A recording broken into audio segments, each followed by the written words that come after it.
2026 is going to be an awesome year. We got some pretty cool stuff coming up. First off, we got Foundations of Recovery. This is our flagship program. We're starting it in January. This is for anyone, man, woman, or couple who wants to come and reclaim their heart from shame, trauma, and betrayal. We start off with an education on all sorts of principles, give you the common language. We feed you from a fire hose in terms of all things recovery. It is such a great start to recovery. And we get at the roots of things, Tyler. This isn't like any other program. Like, this is our healing journey in process, and Foundations is where we begin. If you look at the value that you're getting there to kick off a good recovery with all of the right education, all of the right language, and a team to get you started while also being directed by Brandon and myself through the whole process, what a deal. So if you're interested, if you're struggling, if you've been wanting to do something for a long time, jump into this. This only comes around every so often, and we would love to have you there. Click the link in the description to sign up for it. And to make it even sweeter, we're also including a raffle for a free pass to the Radiant Dawn retreat. Anyone who signs up for Foundations will be added to the raffle for that free Radiant Dawn pass. If you're a man and you sign up for Foundations, your name still gets entered, and you can give that pass away if you win it to any woman that you want to. So what you're saying, Tyler, is if you sign up and participate in Foundations, you could possibly go to Radiant Dawn for free? That's exactly what I'm saying, which is crazy because Foundations by itself is already an insane value. Man, I sound so salesy. But it actually is awesome. So come to Foundations. And even if you don't come to Foundations, sign up for Radiant Dawn. It's beyond therapy, the best healing experiences that you can have. Click the link below and come join us.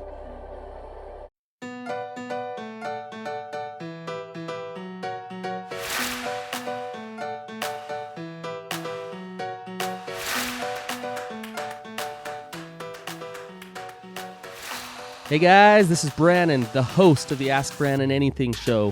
This is the show where we take the most awkward, difficult, challenging questions that are keeping you stuck in your relationships and stuck in your addictions. We break them down, we discuss them, we validate you, we give advice, and we empathize. And most importantly, we help you find truth so you can get unstuck.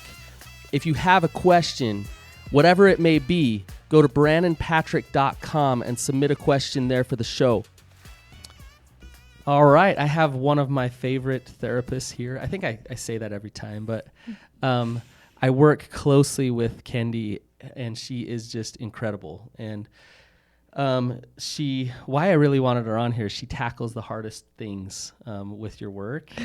And she really quite a range of things that you treat. So you treat children, you work with betrayal, addiction, couples work. Sex abuse. So Kendee doesn't shy away. And for that reason, I decided to go after one of maybe the most tricky topics with her, which is women's sexuality, embracing women's sexuality. And Kendee has a lot of experience, a lot of thoughts, and just a lot of insight about it. So I'm really happy to have her here today. Welcome, Kendee. Thank you. It's good to have you. So let's dive right in. Okay. Now, before we dive right in, I do want to say this. Our goal with having these questions is not to give you the exact answer that you need. So the questions came from people who have a context. There's background to where this question is coming from. We don't know all the context. What we are going to do is discuss it so that we can dissect it some, and maybe you'll get a piece here or there that's really helpful for you. Okay? So first question, good girl syndrome. So if God wants me to be sexual, why don't I have a sex drive? So Kendee, before we answer that question, what is good girl syndrome? Yeah. So I think it actually stems historically. Mm-hmm. Women have been oppressed sexually for a long time, in my opinion.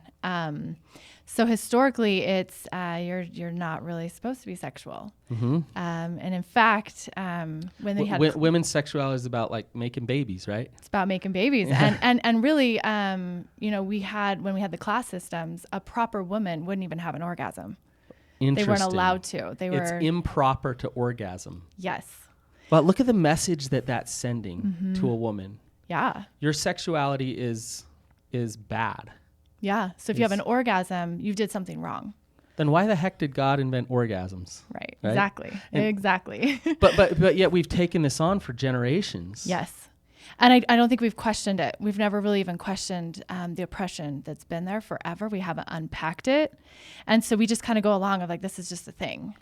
We don't unpack it. We don't question it. We actually, I think we go to the other side of it a lot of times and perpetuate it. Yes. And the messages to women, both in your individual bedroom, but also in society as a whole, is that your sexuality isn't really a thing. It's really not important.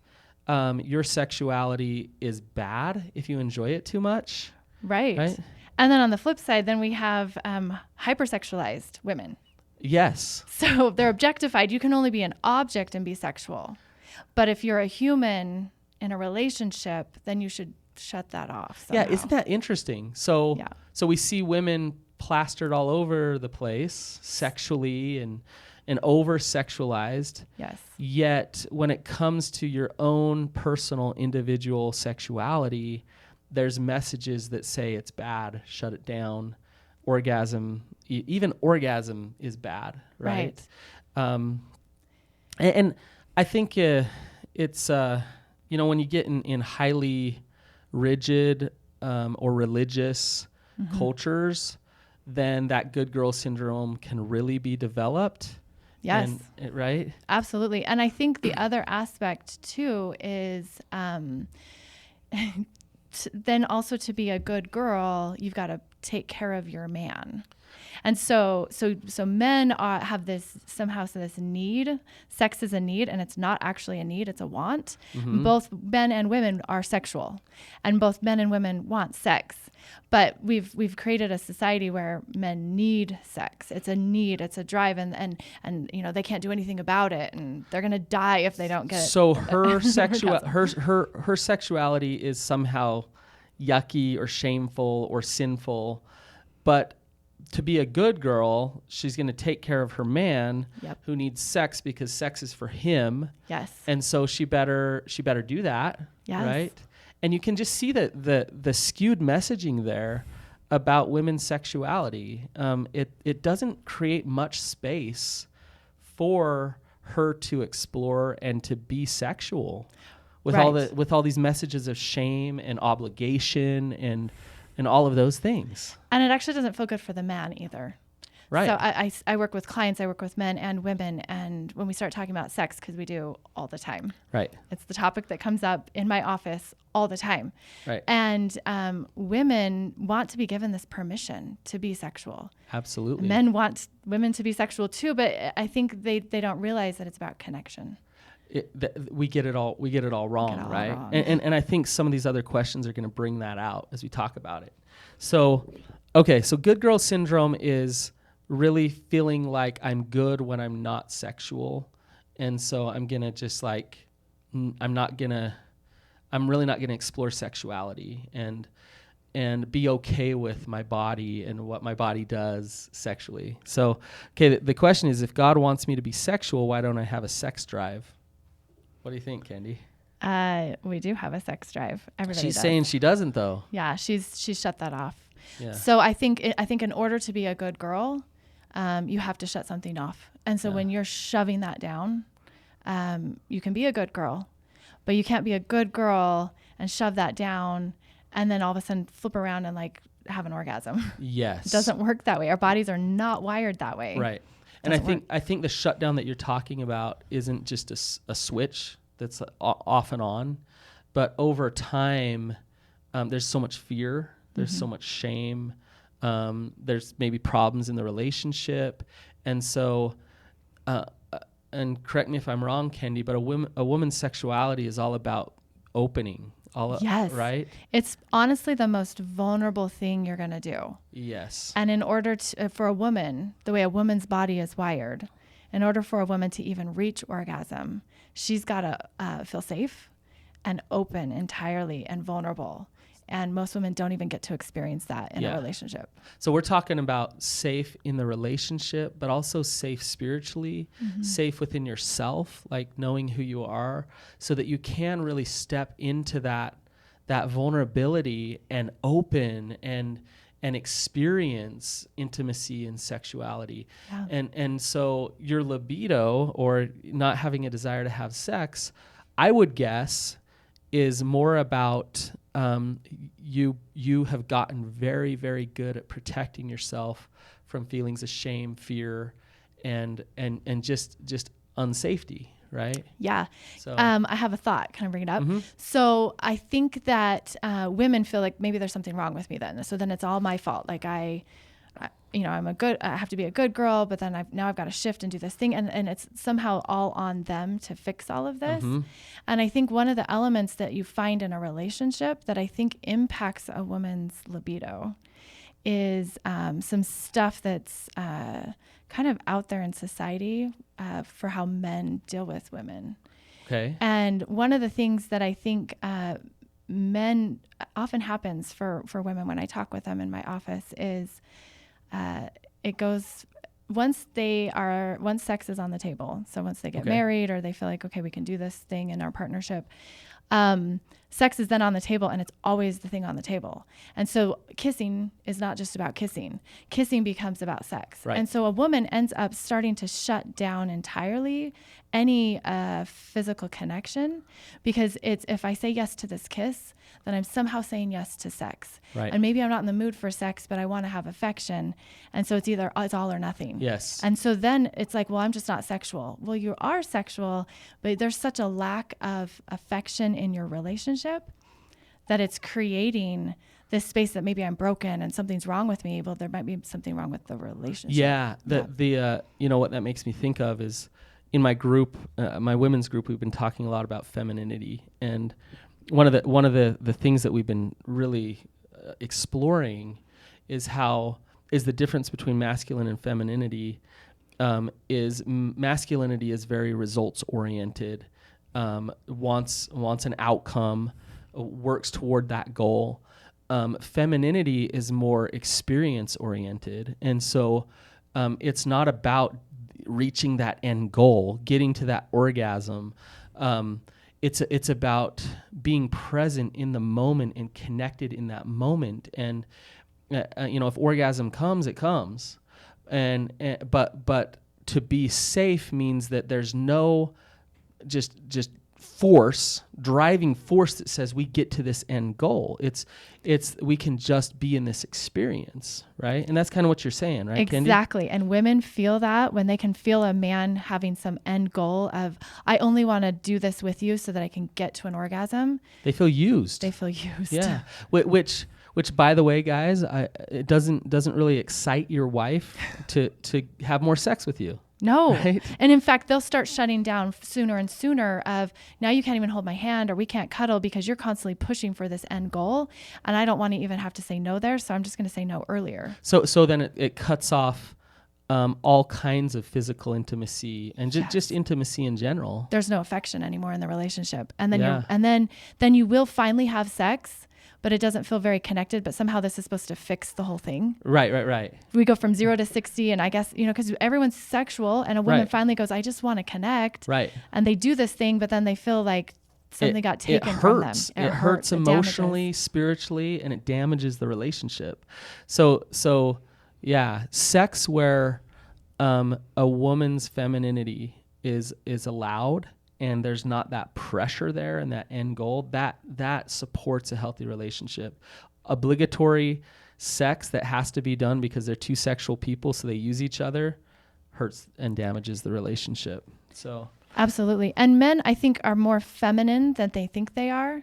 And I think they allow themselves to have that end goal as their thing, and they lose out on being able to enjoy that feminine space of just enjoying the experience. Well, the thing about it is if I were to ask a man who has made love and a man who has just had sex to just get off, what he'd rather do, no question, a man would rather make love and connect on a level that's a whole different experience than just sex. Yes. Right. And I think both partners want love. They want that real vulnerable, intimate connection. And so when you say you do have a sex drive, really ultimately what we're saying is you do have inside of you an ability to love, an ability to be intimate, and an ability to be sexual. And I do think, people's libidos, they change, and there's different hormones bouncing around inside of us. And Yes. so at times you're gonna want to connect more with somebody than other times. But I've never met a person who has zero sexuality inside of them. I've never met that. So, okay, next question. Working on your own sexuality when your spouse has an unhealthy attachment to sex. Okay, so this is a tricky question. Yep. So if spouse is using sex for their own self-worth, if the spouse is sexually anorexic, or just there's a lot of problems with their sexuality, how do you be a healthy sexual person regardless of your partner? That's hard because sex is about two people. It's about connection. It's about connection. Yeah. And I think when you have that happening and a partner's working on that, you've got to connect in other ways, because sexual connection isn't just about sex. And so being able to add in some stuff where you can connect physically on some level, where you're getting some of your physical needs met, and asking for them. I think that's probably the scariest thing to do in a relationship is expressing, hey, right now I need a cuddle, or I need to feel some connection to you, and being willing to ask for those needs. I like that, Kendee. So to not just force sex and have sex because he's unhealthy, but whatever, we're sexual beings, but to actually say, hey, let's work on some other connection that's really possible for us right now, if some other connection isn't healthy for us right now. So that's good. Yeah. I also think that if your partner's working on their sexual issues, I believe we all have work to do in every area of our life. So I'd like to think I'm 100% completely, totally healthy when it comes to sex. I'm a therapist. I got all the answers, Kendee. Right. All of them. My lucky wife, I tell you what. But there is work to do on yourself. And some of that work might be just some of your perceptions, maybe some of your own trauma that you've had, and just like really understanding what it means to be you when it comes to sex, what it means to be free, and to learn how to embrace that sexuality. And that can be independent of a partner, right? Needs to be. You need to do your own work, and you need journals are a great way to do it. You don't necessarily need to do it with a therapist. I recommend getting in with a therapist and just processing this stuff, but being able to just really see what am I feeling about this, and where does this come from, and is there stuff from my childhood? I don't know anyone that escapes childhood without some sexual trauma. Absolutely. So I like what you said, journals, therapy. Just listening to this podcast right now, it's probably bringing some stuff up and triggering some stuff about your own sexuality. Notice it. What is it telling you about you? What can you learn from that? And so you get to know yourself and who you are sexually, despite who you're married to and what they're working through. Exactly. So, okay, next one. So I have a low sex drive after betrayal. How do I change that? Of course you have a low sex drive after betrayal. You just got your heart broken. Yes. And it's not going to feel safe, and you've been betrayed, whether that betrayal was, whatever that was. And because sex is meant for connection, I think often people think that you can use sex to connect. Mm-hmm. And I don't actually agree with that. I think that you have to connect on all of these other levels, and then sex adds to what's already there. Sex is a great just byproduct and consequence of awesome connection, as Yes. opposed to the opposite. Yeah, and right? a lot of people in relationships, societally is let's have sex and see if there's a connection. Yes. And then go from there. And it's like, no, you got to build a connection and sex will add to it. And Yes. I was reading somewhere actually that talked about that our brains are, obviously our brains are wired for attachment. And after an orgasm, a hormone is actually excreted that's a connection hormone. Uh-huh. And so if you don't actually have all the depth there in your relationship and you've just had sex with this person and had an orgasm and there's not that connection there, it actually is detrimental because Yeah. it feels yucky. Yeah. So you've just been betrayed. You've Yeah. just been hurt, and you go kind of force that. Mm-hmm. Then you're going to feel some, and I think that's why your sex drive can really shut down, to say, I don't want sex with my partner right now. And I think it's something to actually really listen to. Yes. Because it's saying there's a breakdown in the foundation of your relationship. Those things need to get addressed if you want a good, healthy sex life. And so your partner needs to work a recovery program or really, really understand what it means to rebuild trust with you. And it's their work. Their work really, really matters. It does get to a point, though, where if you've been betrayed, you've been hurt, there's that part of you that's like, I don't want to step into the vulnerability. I don't want to do this. Even though he is creating some safety for me now, even though like I feel a lot better with him, and there is going to be a piece of it that is your risk Yes. and your vulnerability, to see how safe you really are with that person.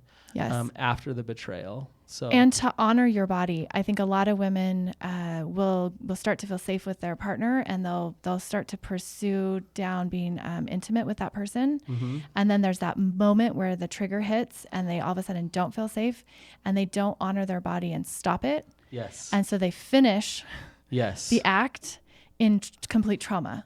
And I think that's detrimental every time. Being able to honor your body actually builds trust back for yourself. And even though the partner might be confused or it doesn't make sense or they don't know what's going on, it's okay. Like if they Yes. can, it's a chance for them to build trust with you. Yes. So the betrayed, I think they have a lot of work to do to trust their body again and Yeah. listen to their body. But you can also hear how the partner can support them in that. yes. I'll work with couples who start to engage sexually after some pretty severe betrayal trauma. And every couple's a little different as to what works for them, but sometimes we'll set up some rules, and these rules aren't like that sexy or romantic, I gotta warn you, but it's things like, for now, we're gonna have sex with the lights on every time we have sex, because a trigger is, I worry where your mind wanders and who I become in your mind when we're having sex in the dark. Yes. Let's have sex with our eyes open. So I know, like, you're with me, I'm with you. Yeah. Let's have a policy that at any point, and this is what you were just talking about, Kendee, at any point, we can stop and say, I'm good. Like, I'm triggered. Like, this is hard for me, and it's okay to stop right now. Okay. Yep. And so just, it takes a high level of communication and patience and empathy after betrayal to really have a healthy sex life. But you can, it's possible. Absolutely. So in fact, it can be better Yes. than before because you do so much work to rebuild that trust in a relationship. So, okay. Last question. You ready? Yep. Okay. Let's see. When is it okay to say I'm not in the mood? And when is it a problem to never be in the mood? So. Yeah, it's a good question. There's obviously some context in that question, Yes. and we don't know that context. Absolutely. So tackling it the best we can, but I think it's always okay to let your partner know when you are and aren't in the mood, and Absolutely. and letting them know what you do and don't want. I think often what happens for couples is, let's say the man approaches the woman and they're kissing and he's clearly pursuing something more, and she's going, no, I don't want to do that. Right.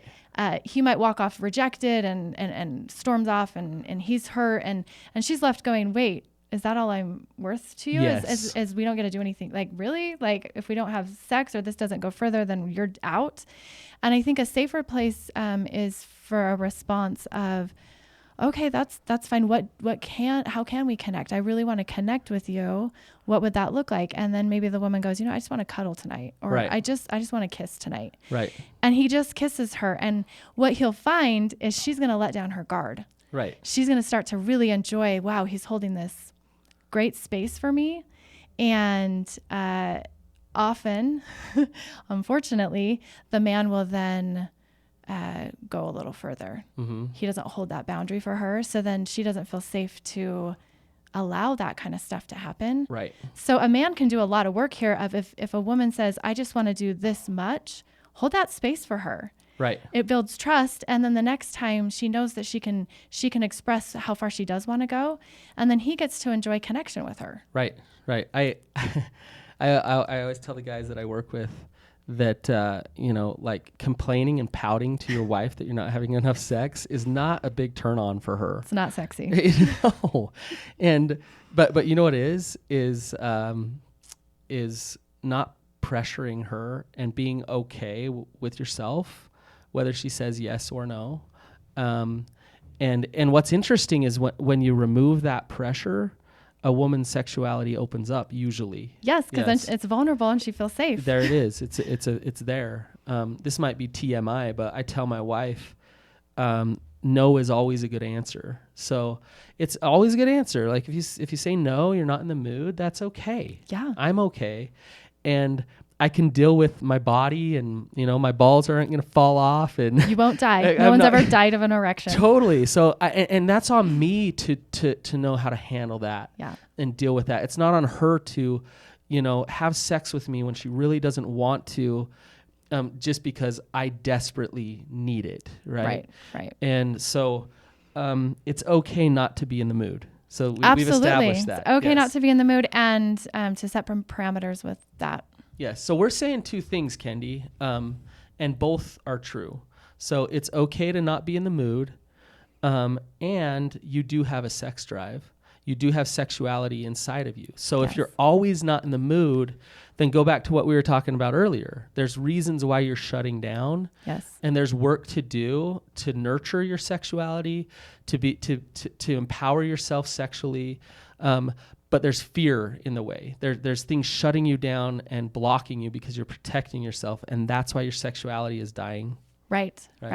So, yeah, I think when we can just take the pressure off of like orgasm being the goal, it actually opens up so many things for a couple. There's a practice. It's called. Have you ever heard of Carezza? No. It's what Carezza is, and I'm not an expert on this. Carezza is sex without orgasm. Love it. So and it's a tantric practice, Carezza. And if you really look at tantric sex, it's not geared toward orgasm at all. It's all about energy and connection. And that's why people have the most passionate, wonderful sex when they practice tantric sex. And so Carezza is practicing that. And so you can research more about it. I don't know much about it. I've just heard about it. Yeah. But, orgasm actually is an awesome part of sex, but it can really destroy sex. Yeah, right? I think there's too much pressure put on it. And I think a lot of women might just be breathing a sigh of relief of like, wait, I get to have a voice here. Yes. And we don't have to have orgasm, and I can have, we can just make out. Yes. And it's not going to go anywhere. Absolutely. That would be, most women are like, I sign me up. Where's this thing? Absolutely. Yes. They want to be sexual, but they want to be affectionate and connected and have orgasm off the table of a goal or not a goal. And then all of a sudden they can open up. Remove the pressure. That's the key. Remove the pressure. So before we're done, Kendee, I just got to bring up this one last thing. And that's that sex is not a him thing. It's not a masculine thing. No. Sex is, it's both. It's femininity, it's masculinity coming together. Yep. And so if in your relationship, sex is turned into this thing where, you got to take care of him every so often, that's a big problem. And as a woman, if you've never orgasmed, then do some work to figure that out, to Yes. like really, really challenge some things, go to therapy, get educated. But you orgasming is just as important as him. Absolutely. Right? And Yes. and that needs to be addressed for women. I've talked to women that have gone years and years and years in their marriage and didn't know that their body could even orgasm. Or they don't, so they think they might have had an orgasm, They don't even know. but they don't know. Yeah. But then like, I have a friend who orgasmed recently after never having an orgasm, and she was just like, "Oh my gosh, what was I missing?" Right? Incredible! I can't believe that was inside of me, and Yeah. that could happen to me. And so, don't give up. Don't give up. Don't give up, and don't just say, "Well, sex is his thing. I'm not sexual. I never want to have sex again." Embrace your sexuality. It's part of your femininity. It will bring out your power. It will bring out your beauty. So definitely do the work. So you guys, if you like this podcast, then please rate and review it. Ratings right now, or reviews right now, are especially helpful because when you review it, people will find us. Another thing, if it was helpful, then please share it as well. And have an awesome day. See you guys.